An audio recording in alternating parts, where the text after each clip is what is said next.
Hello, everyone. This is your host, Deborah Poneman, and I'd like to welcome you to our call with today's guest, Dada Nabhaniilananda. Dada, also known as the Monk Dude, originally from New Zealand, is a yoga monk, a meditation instructor, an award-winning songwriter, and an author. In 1979, Dada was ordained as a yoga monk in India, where he studied with the great Tantric master Shrii Anandamurti. Since then, Dada has performed and spoken in more than 40 countries, won 5 international songwriting awards, produced 8 musical albums, published a popular meditation book in 7 languages, and appeared on stage with the Dalai Lama in Brazil, where he played for a crowd of more than 10,000. Dada helps people to connect to their inner source of love, creativity, and purpose using music, meditation, and humor. He currently runs a yoga center and teaches a course in meditation and the way of Tantra. And today you're going to discover how to make meditation enjoyable. Also, a method for connecting to the source of love within. You'll discover a powerful universal mantra, the most beautiful spiritual chanting music you have ever heard, and last but not least, how to achieve inner bliss. Wow. Well, I am certainly looking forward to the time with you, Dada. Thank you so much for being here and welcome to the call. Thanks so much for inviting me, Deborah. It's a pleasure. Yes, it is going to be a mega pleasure. And I have to start out by asking you, why did you become a yogi? I mean, what was a young man from New Zealand? Why would you choose such a course in life? Well, if you had asked me when I was a lot younger, I don't know, when I was 18 or something, if you'd told me that I was going to become a monk, I would have thought you'd lost your last marble. It was the last thing from my mind. I was an atheist, and I wanted to be a rock star. And before that, I wanted to be a wizard like Gandalf. So I really had kind of different things in mind. But when I became a university student and I was studying Renaissance literature and music and all these things, during that period in my life in university, I had an extraordinary spiritual experience that changed everything for me. And it seemed to come out of the blue, but there's always some mysterious reason to these things. But it was really impossible to describe, but I'll give it a go. Imagine all the love in the universe condensed into a single point, floating before you like the sun, so utterly real that everything else seems like a dream. And in that moment of epiphany, I understood that my purpose was to become one with the source of infinite love within me. And I really felt drawn to walk the path of yoga, the spiritual path as a yogi, and to eventually become a teacher and guide other people along the path to happiness. So it was a complete turnaround. And within months, I went to Australia and I started training and working as a volunteer for this yoga and social service organization. And I ended up in India with my guru in 1979. Wow. So, can you tell us a little bit more about that moment, or you can't because it's just indescribable, where the entire universe was just love? Well, I could say more, but I wrote a song about it. People can get it. It's called The Fire Dragon. And that's kind of my best attempt at describing it. But what do you say? You know, the great yogi Ramakrishna, he was known for going into these, what's called nirvikalpa samadhi, this very high spiritual trance. And his disciples would ask him, what's it like? And he would sort of say, it's like, and then he'd fall in the trance because he couldn't describe it. So, not that I'm going to do that, but I feel like that. I can't really put it into words, but it was the most beautiful and real thing I could ever have imagined could ever happen. And it feels like it's always been there. and it always is. So, the reason I don't feel it all the time, and, sort of as Jim Carrey famously said about his great spiritual epiphany, he says, I've been trying to get back there ever since. But I know it's there inside me, inside everybody. And as a yoga monk, I imagine that part of the intent is to lead people back to that all-encompassing love. And what kind of training did you have to go through to become a yoga monk? Well, it's not for the faint of heart. I really went through about 4 years of preparation, where I was working as a volunteer, as I said, and I went through various sort of mini trainings. That was mostly in Australia. But the core training that I did in Nepal and then in India, well, the routine was like this. You're up at 4:30 in the morning. We were meditating 6 hours a day, doing a lot of yoga, fasting once a week for 1 day at a time, then on a vegetarian diet, and studying a lot. One good thing about it was the study was pretty difficult. We were reading all these books on philosophy, and we had exams coming up. But because of all the meditation that we were doing and just such a simple life, my mind was crystal clear, and I could read these difficult books on philosophy, and it was easy. It was like, because you were really getting it on a deeper level. So in the last week of training, we lived for a week as a beggar. So I was wandering the streets of Kathmandu, begging for food. And it was wonderful. I felt incredibly free. Are you serious? I mean, did you ever starve, or did people give you? Well, I'm glad you asked that, because, we were allowed to sleep at our center, but we only got to eat what we were given by people. And in that whole week, I asked a lot of people to help me, and not a single person refused. Oh, and these are poor people. This is Nepal. I know. Oh my goodness. Sorry I interrupted you, because I thought you were going to say not a single person gave me anything. And you said not a single person. That shows where I'm at. Oh no. But you said not a single person refused. Yeah. These are poor people. They'll give you maybe 5 paisa, which is like half a cent, or they'll give you just a little tiny amount of rice, but they all get something. That is so beautiful. I just can't even imagine somebody who grew up in a place like New Zealand, and then you have to go and beg for a week. That's very, very intense. And, I know that there are a lot of different schools of yoga and lots of different schools of meditation. So what would you say is unique about what you offer to people, what you teach? So I studied in the school. It's called Anandamurti. It means the path of bliss, and it was established by Shrii Anandamurti, who you mentioned.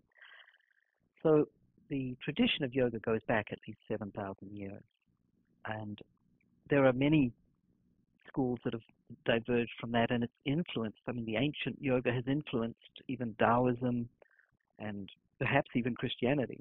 There's various schools of thought on it, and certainly Buddhism. And Buddha was a yogi, and then he kind of went beyond his own masters.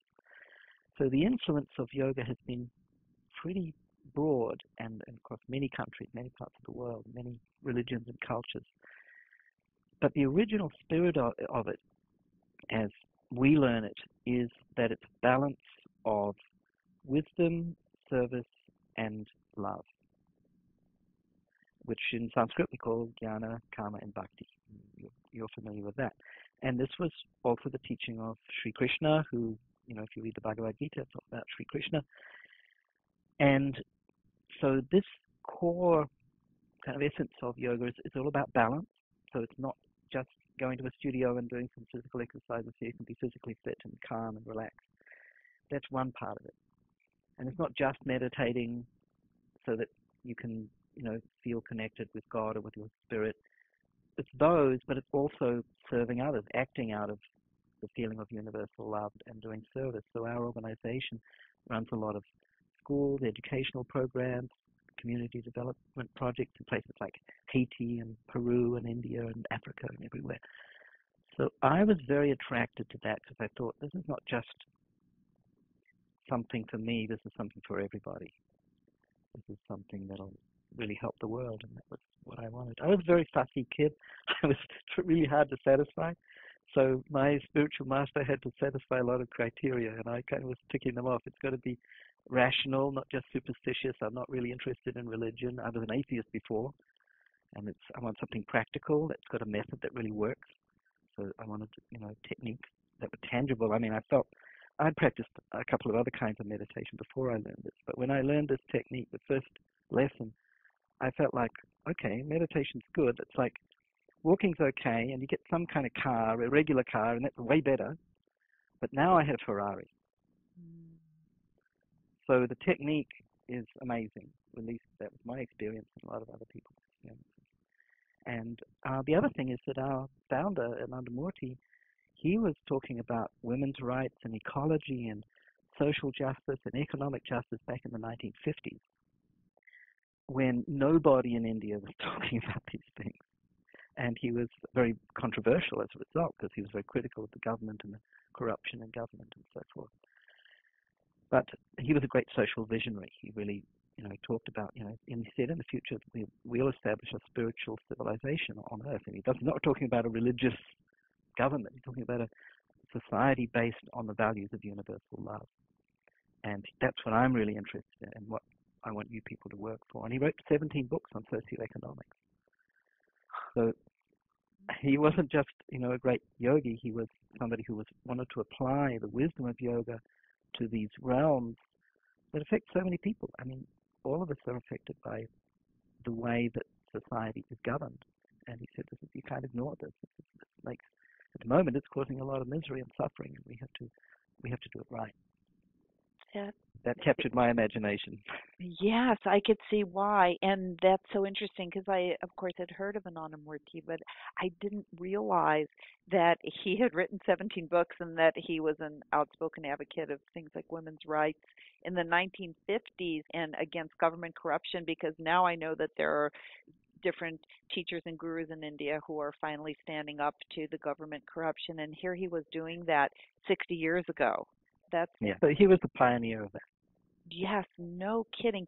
And also the other thing that I love about what you just said is that a lot of people learn meditation, and it's great because they have inner peace and inner silence, and on the basis of that inner silence, they go out and create great lives for themselves. But what I love about your path is that there's also that aspect of service. You don't just meditate in order to make your life better, but you meditate and then you go out and you do good in the world. So that's beautiful also. And we can't wait to hear more about your meditation technique, because it is the Ferrari. We would like the Ferrari.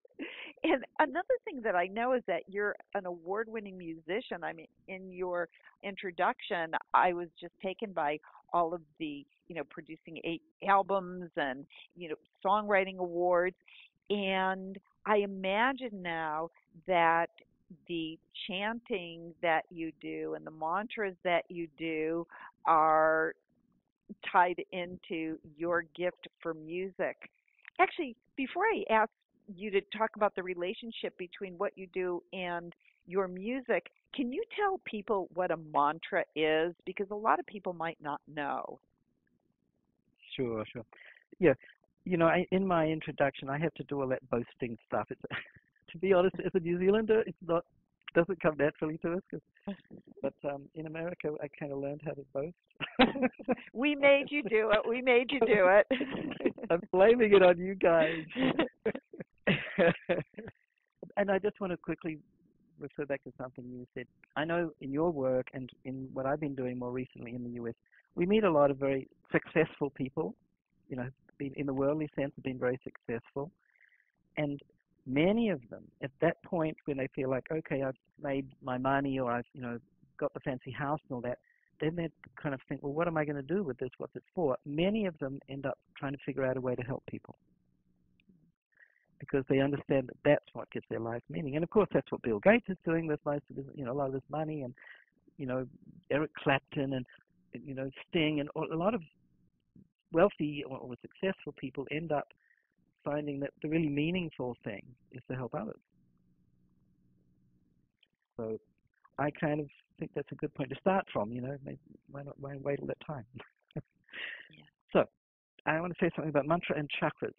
Well, about meditation technique. So the meditation technique that we teach includes a whole lot of different things, but key to that is the use of mantra. So a mantra is a word or a phrase, usually in Sanskrit, sometimes in Pali, which was the language Buddha spoke. And the idea is that these words or this phrase, the sound vibration and the meaning help to take our minds to a different state. So just as music can change your mood very quickly. I mean, if you come home from work and you're kind of tired, you put on your favorite piece of music on the stereo, and within seconds, you're in a different mood. So mantra is based on that principle that sound can shift our state of mind very quickly, and it's very powerful. And the other principle of mantra is that words don't only have a sound, they have a meaning.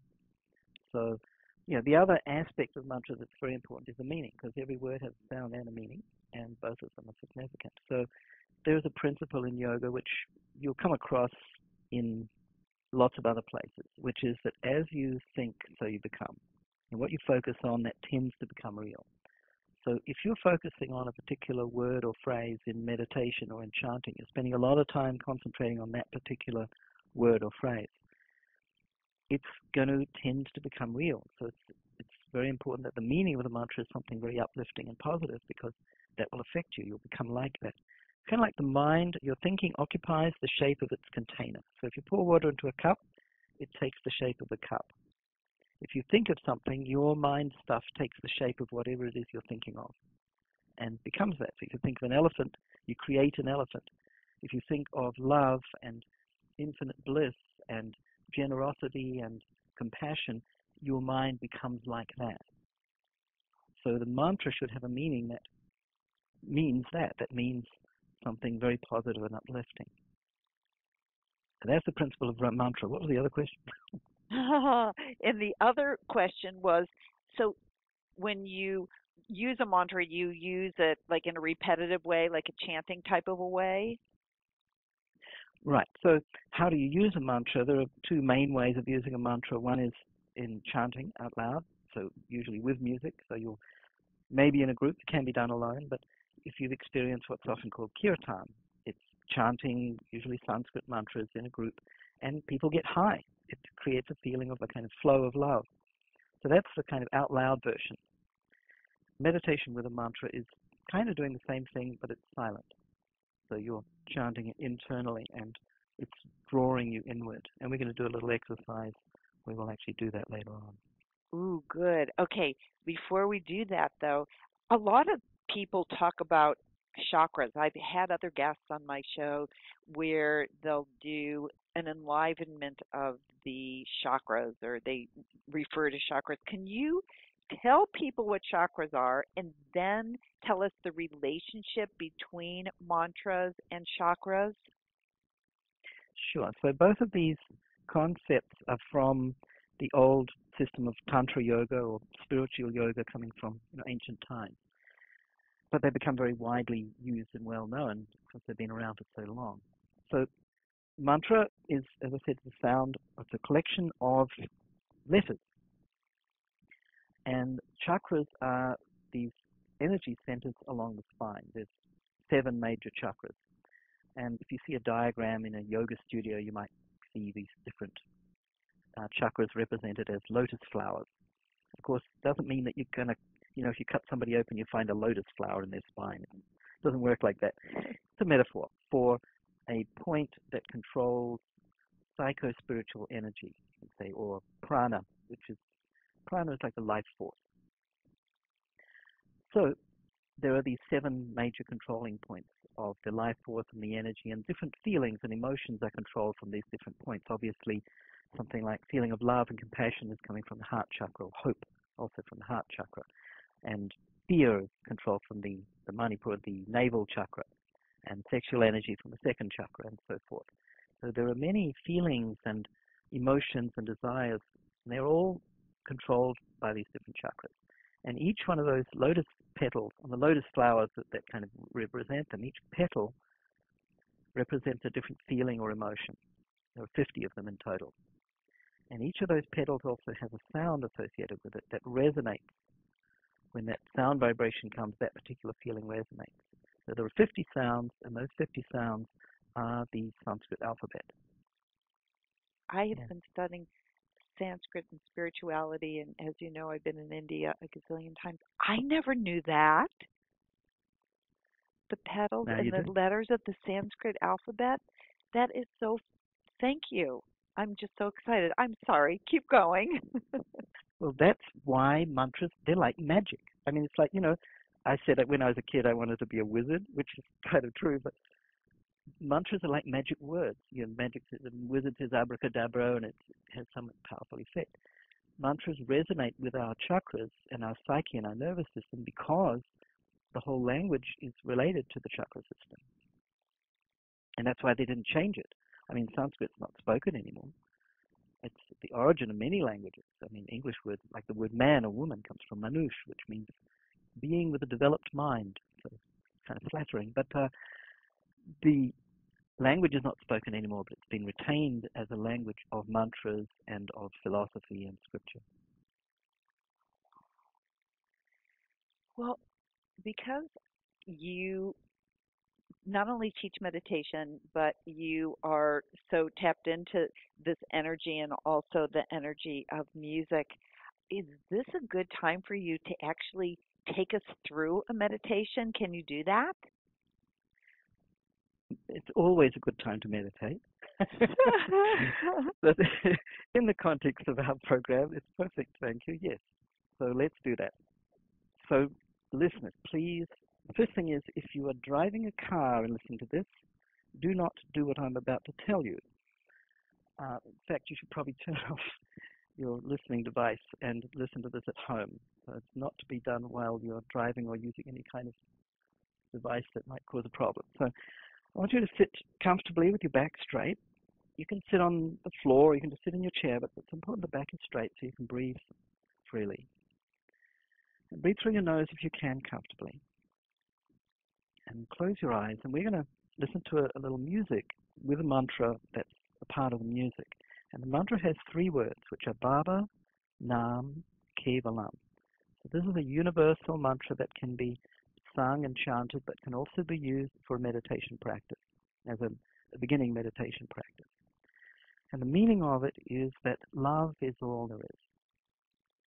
So that's embodied in the mantra Baba Nam Kevalam. So we're going to listen to the music for a few minutes, and then I'll guide you through a little meditation exercise, which you can use at home if you want. The more the better. And we'll see what happens.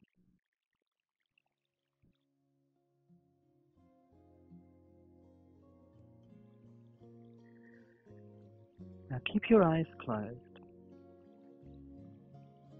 And remember to sit straight and breathe through your nose with your hands cupped in your lap, with your thumbs together.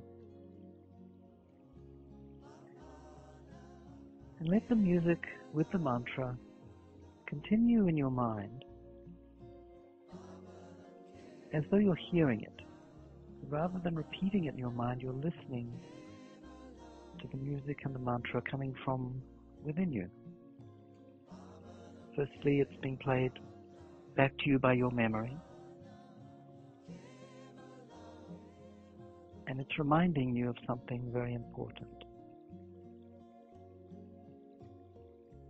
Like a voice coming from your inner self, telling you, don't worry. There is a place within you of perfect peace and love and happiness. And it's always been there. And it always will be. Feel that the music and the mantra is coming from that place. It's your inner self singing to you, calling you inward.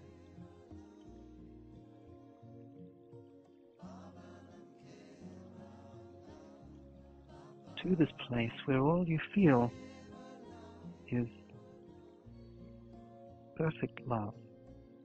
Of course, we've all felt love at times, but it's coming from this place. And what we're doing is tapping into something that's always been there. So we're focusing on that. Let that part of you rise to the surface of your mind and fill your consciousness. And then feel that this love that's within you fills your whole body and surrounds you.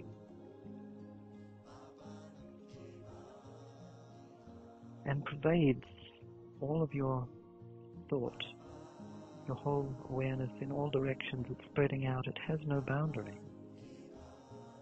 There's no limit.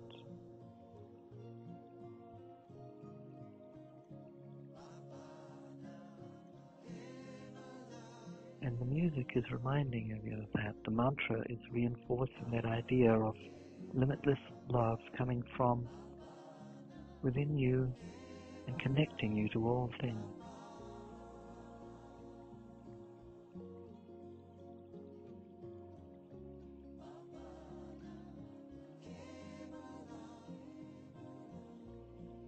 And if your mind wanders, just bring it back with the music.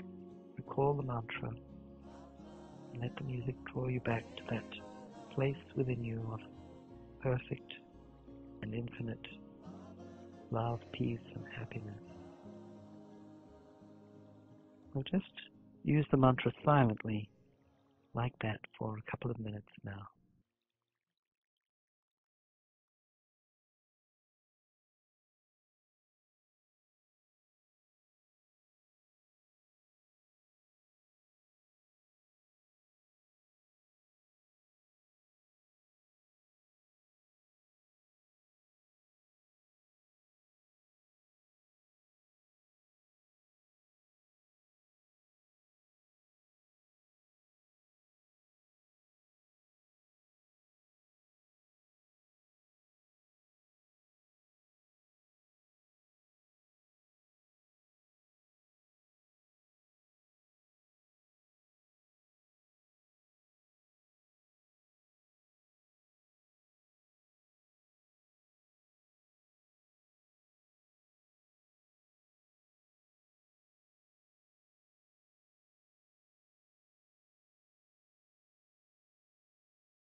Okay, now just take a deep breath. Keep your eyes closed for a few more seconds. Take a deep breath. Breathe out and relax. And when you feel comfortable to do so, you can open your eyes. And Deborah and I are going to continue our conversation.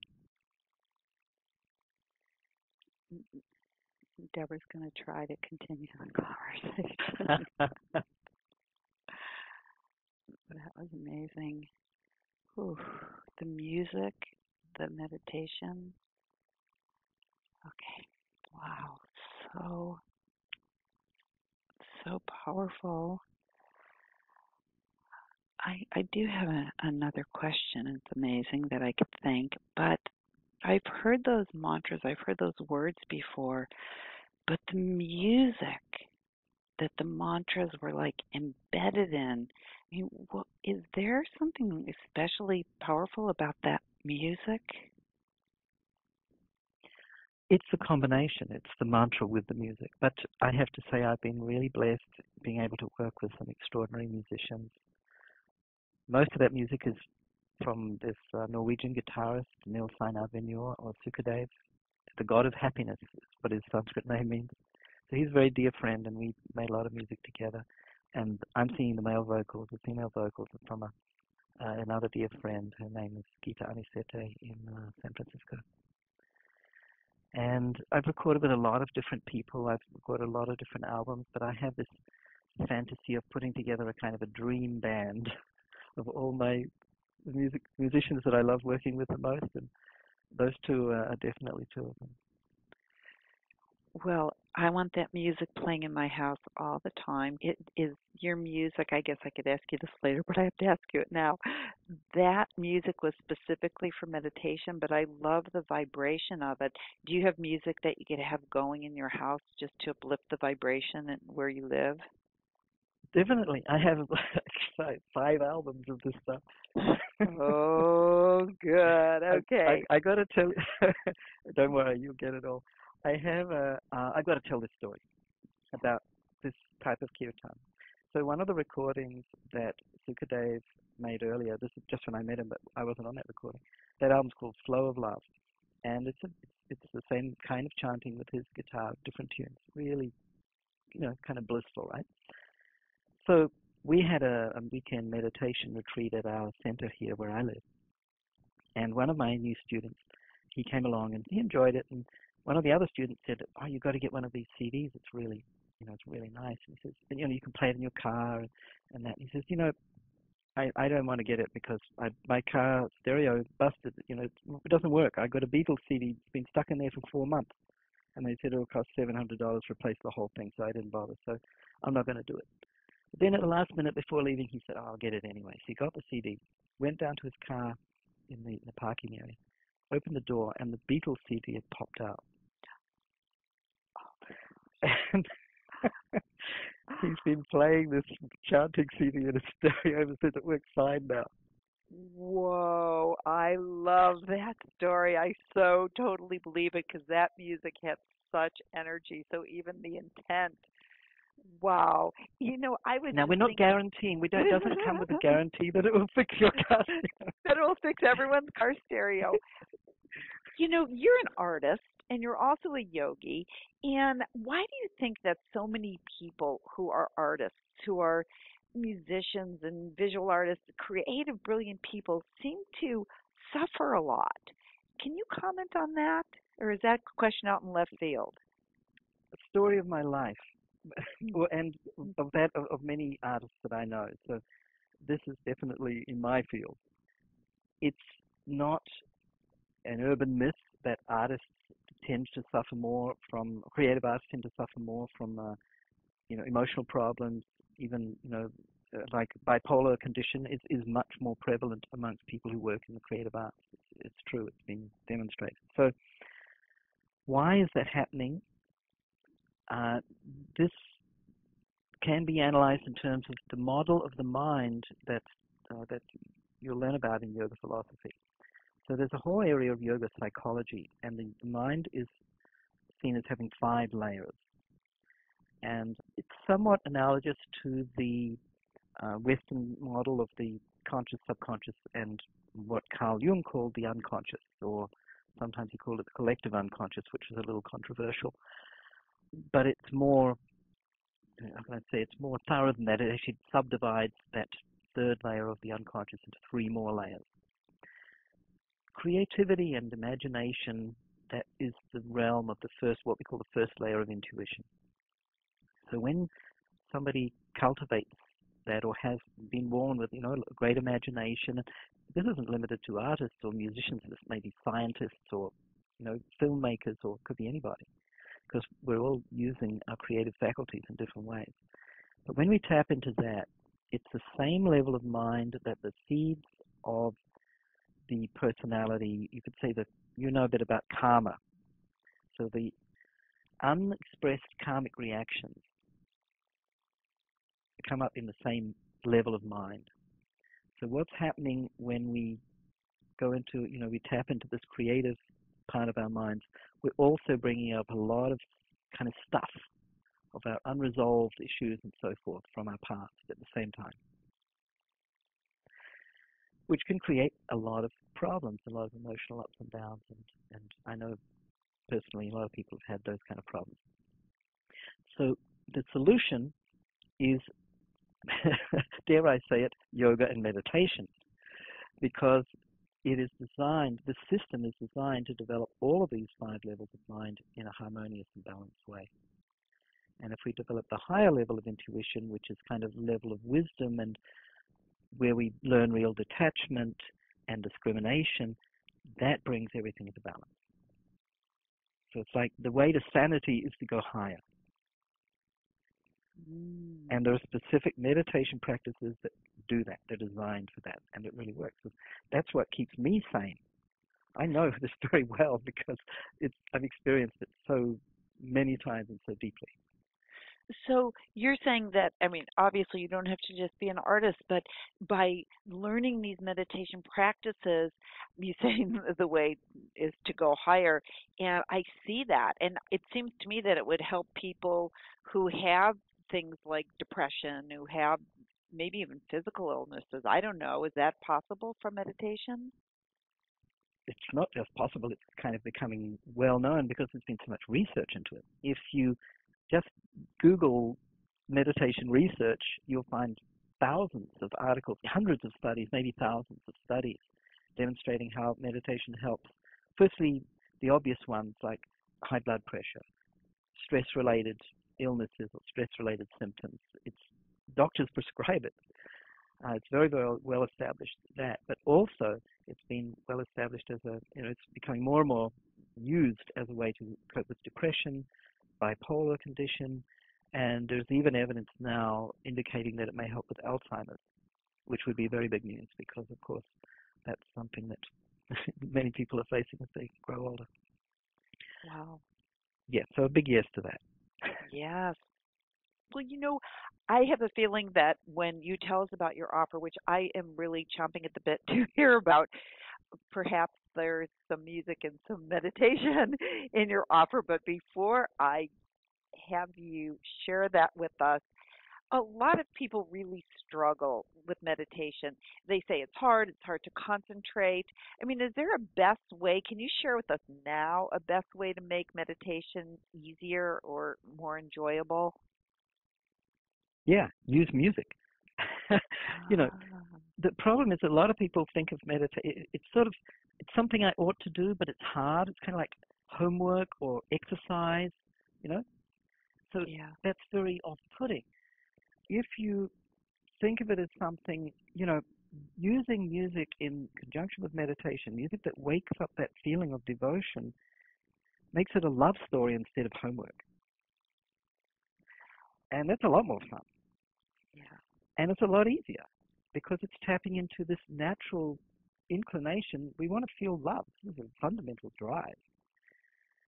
Kirtan, using the sort of magic of mantras and the right music, can wake that up. And then when you sit to meditate, you go into it.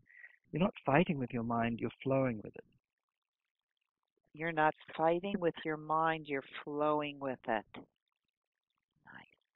Okay. We're designed to meditate, actually. But we kind of need technique as well. So I feel that I have been able to tap into that natural capability with the help of amazing teaching that I've had access to. And that's why I've spent my life teaching it to other people, because I think this is the most wonderful thing in the world. Okay, well then we want the most wonderful thing in the world. We want to hear about it. Really? We do. We want the most wonderful thing in the world who that earlier on we heard is a Ferrari. So I would love for you to just share with me. I know that you've done this already a little bit, but can you share with me some specific results that you've seen people experience from applying what you offer them, applying what you teach? Yeah, where do I get started? I've been teaching this for 35 years, so I've got hundreds, I guess thousands of students. And I have a very beautiful collection of letters from them saying how it's changed their lives and so forth. So I'll give you a couple of simple examples so people can appreciate how quickly this can work and how tangible it is. I had a woman come to me 3 years ago, I think. Her doctor said, "You've got really high blood pressure. You better do something about it." I said, "Yes, you learn meditation." She calls up. She came along. She started meditating. She was just meditating once a day, I think. Very simple technique. All I taught her was what we've done today, actually. She never even took the next step. Within 2 months, her blood pressure's back to normal, perfect. And the doctor's, pretty happy, and she's over the moon. So simple. There are dozens, hundreds of stories like that, but there are that's important because that could save somebody's life. But there are more important things than that, and that is making our lives rich and fulfilling and saving us from emotional suffering. So I remember one of my students who, I get very attached to my students, especially the young, like university students, because they're so kind of innocent, if you like, and very idealistic. And so one of my students, some years ago in England, she was one of my students, and she learned meditation, and she was practicing quite sincerely. And I lost touch with her, and then years later, I think 15 years later, she found something of mine on the internet. She wrote me this beautiful letter where she was saying, I don't know if you realize, but, I was very young. She had gone to England from America, so I was in England. And she said, what you taught me basically saved my life because I was going through so much. And, she didn't go into detail, but I kind of knew there was a lot of, she was 18, in a foreign country, kind of alone, very brilliant, but just going through a lot of emotional trauma and everything. And she said this completely saved her life. Wow. There's lots of stories, and there's one where I want to tell you. There's a woman, very simple. She just said, before I started meditating, I thought that in order to be happy, I had to be with somebody. Because she's looking for a partner who's going to make her happy. And she said, now I realize that I'm somebody. That's gorgeous. Through her meditation, she realized that she was her own lover and she was enough. Oh, that just gave me chills. I am somebody. Okay, we want that. We want what she has. And I know that you created a special offer for everyone who's listening to this call. And I'm going to give everyone the URL, which is www.livebigmedia.com/chant, CHANT, or you can just click on the special offer button that's on this page. And I really highly encourage everyone to go to Dada's special offer right now and, needless to say, experience it for yourself. But Dada, can you let everyone know what they'll find there? There's so much stuff I put in this. I don't know what, I must have been just come out of some meditation. I didn't care about the material world anymore or something. What's wrong with me? Okay, here we go. So there's a meditation quick start course, which is a series of 8 30-minute, I think they're about 30 minutes. It's like a mini course, an audio course. So it's a series of 8 classes, which you can listen to, and it takes you through the whole thing. It's called Quick Start because it's like a quick introduction to get you started meditating straight away and to give you a quick overview. And it's based on my book on meditation, which is called Close Your Eyes and Open Your Mind. So that's one thing. Then there's a whole bunch of music. There's the music we just used. That's off an album called The Best of Sukadeva. It's track number 3. It's called the Dinosaur Tune. I'm not going to tell you why. It's a funny story. But so there's that album. There's a whole lot more of that music. Then there's the Flow of Love album, which is the one I mentioned that fixed the car stereo. Then there's another album by Super Dave, same artist. Then there's another album called Flight of Love that I did with him. Then there's my home study course. So this is a serious thing, actually. This is, if you really want to get to meditation and get established in the practice at home, I've got a package with it's got my book in it. It's got a workbook, so you like have a lesson every week for 2 months. Then there's a recorded guided meditation for each week, and you've got the whole book as an audio book as well, so you can listen to it in the car as long as you promise not to close your eyes. And that's my whole meditation home study course. Then there's some of my own music. So I write songs, and that's, then I get to boast about having won some awards and stuff like that. So there's some albums where those songs are. One's called Warriors of the Rainbow. So I play music. A lot of people tell me it sounds like Cat Stevens, if you're old enough to remember him. I know I am. And so it's kind of folk rock, but it's with a spiritual theme, and also a lot of songs about kind of environmental issues and social justice issues and world peace. So it's kind of spiritual, ecological. I call it spiritual eco-folk. So there's 3 albums there. There's Warriors of the Rainbow, The Return of the Magic, and The Fire Dragon Suite. And then there's some guided meditations. Oh my God, there's more stuff here. It's 2 guided meditation recordings. Then there's another series of videos. There's 3 videos, which are, one's talking about letting go, because, we cause ourselves a lot of suffering by clinging on to stuff, so it helps you get over that. One's about concentration, which is something a lot of people have problems with, and guiding you through ways to develop concentration. And one's about mantra, which is something I told you a bit about, but goes into that in more depth. And then there's another series of videos, which is a part of a series I've started, which is going to be, eventually is going to be 100 short videos, each one containing a meditation tip and a guided meditation and one aspect of a meditation practice. So these are the first 4. And one's just the introduction, then there's one called Right Beginning, one called Right Time, and there's one called Right Place. And that's it. The whole thing's called Meditation for Conscious Evolution. Wow. Wow. Wow. I was just waiting for the Fire Dragon because at the beginning. Oh, yeah, that's in that album there, the Fire Dragon Suite. Yes, because you said that was what you wrote when you had your initial experience that the universe was just totally love. And I thought it was going to be one song, but it's 11, the Fire Dragon Suite. I cannot believe how much you are giving us. This is like insane. I mean, one of these modules, just the meditation quick start course, would be worth, $97. That's just, well, I don't know. Just like you didn't have words when you experienced that love was the entire universe. I don't have words right now. This is just unbelievable. It's so generous of you to put everything in. I so sincerely hope that everybody takes advantage of this. Dada and I were speaking before we went on the air about that I've been practicing meditation for many, many decades, and everything that he's shared is so true. It could so transform your life. It's like the basis. We try to build our home without first building the foundation, or we try to build a skyscraper without first building the foundation. And what he is giving you is a way to build the foundation.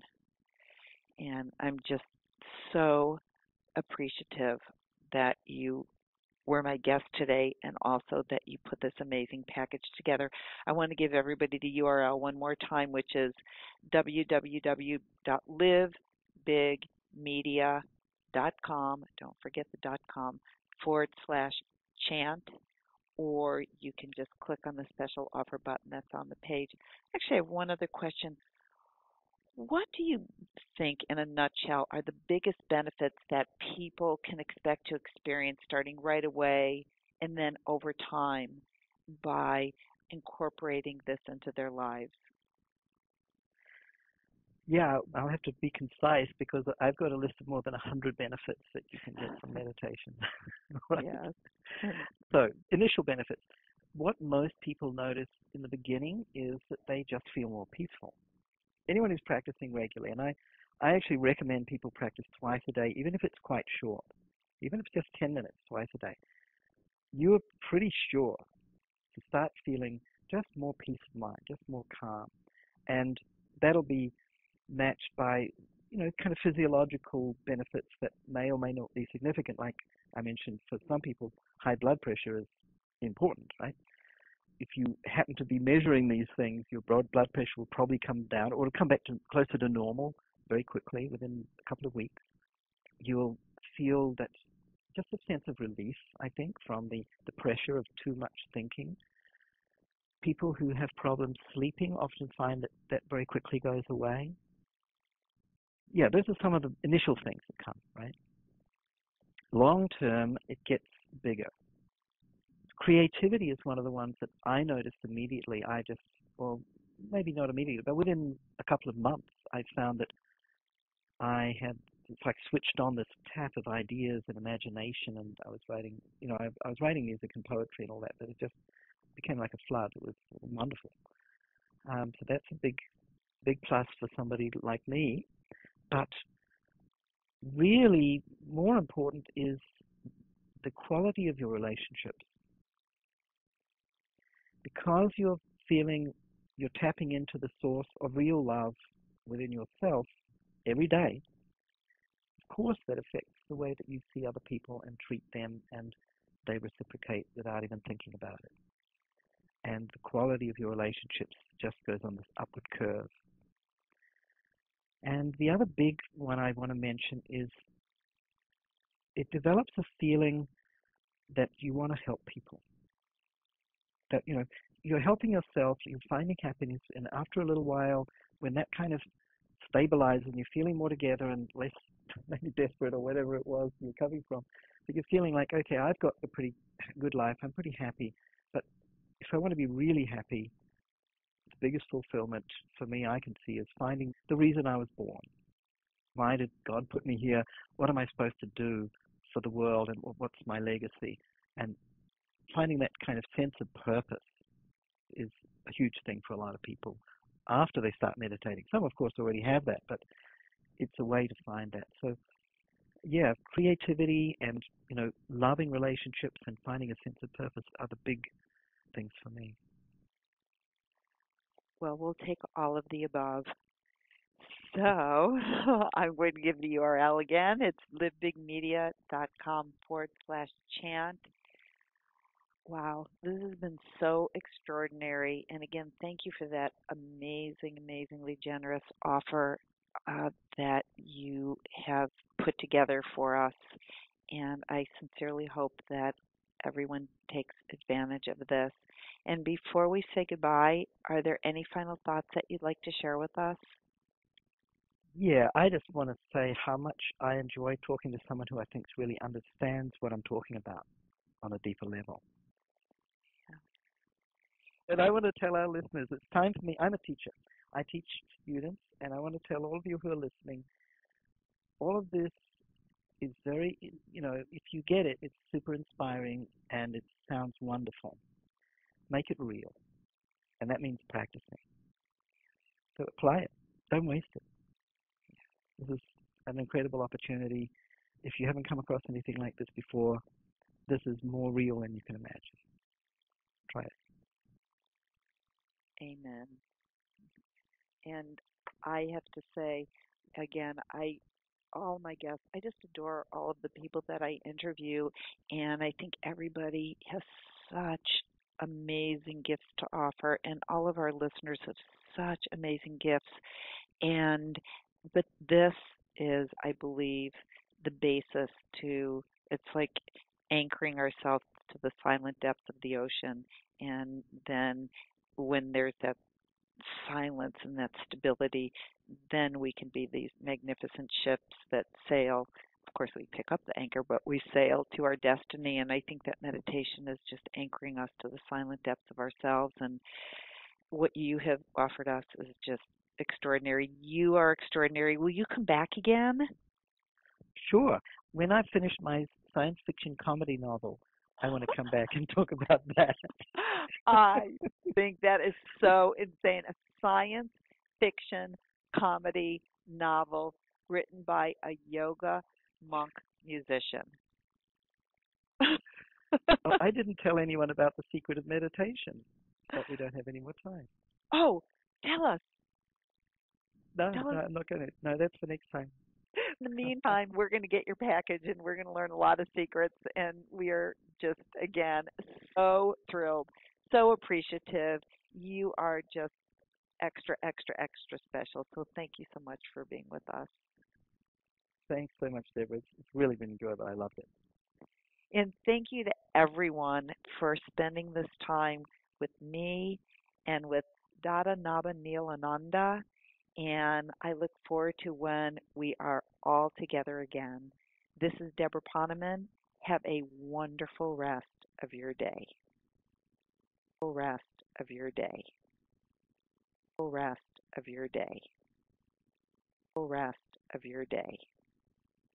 Rest of your day. Rest of your day. Rest